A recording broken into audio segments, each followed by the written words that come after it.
हिमाचल में पंचायत व्यवस्था असमंजस में जनता परेशान। कलेक्टर से बेरोजगारी प्रमाण पत्रों पर लगा ब्रेक। प्रशासक नियुक्त लेकिन पंचायतों का काम ठप। आम जनता की बढ़ रही मुश्किलें। पंचायतों की न्यायिक शक्तियों का शून्य। विवाद निपटान बाधित। प्रशासकों के लिए स्पष्ट दिशा निर्देशों का अभाव बड़ी समस्या। हिमाचल प्रदेश में पंचायत जनप्रतिनिधियों का कार्यकाल समाप्त होने के बाद सरकार ने प्रशासकों की नियुक्ति तो कर दी है, लेकिन कार्यप्रणाली को लेकर स्पष्ट दिशा निर्देशों के अभाव में जमीनी स्तर पर गतिरोध पैदा हो गया है।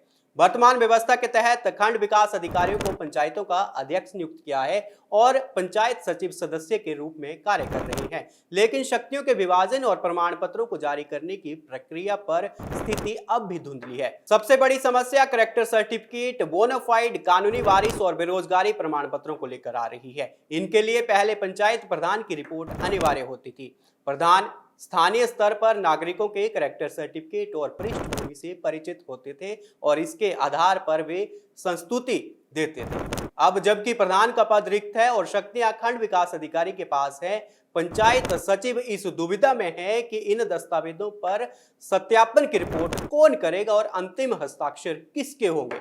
सरकार की ओर से इस विषय पर स्पष्ट सर्कुलर जारी न होने से आम जनता को इन जरूरी कागजातों के लिए कार्यालयों के चक्कर काटने पड़ रहे हैं। प्रमाण पत्रों के अलावा पंचायतों की न्यायिक शक्तियों को लेकर भी बड़ा शून्य पैदा हो गया है।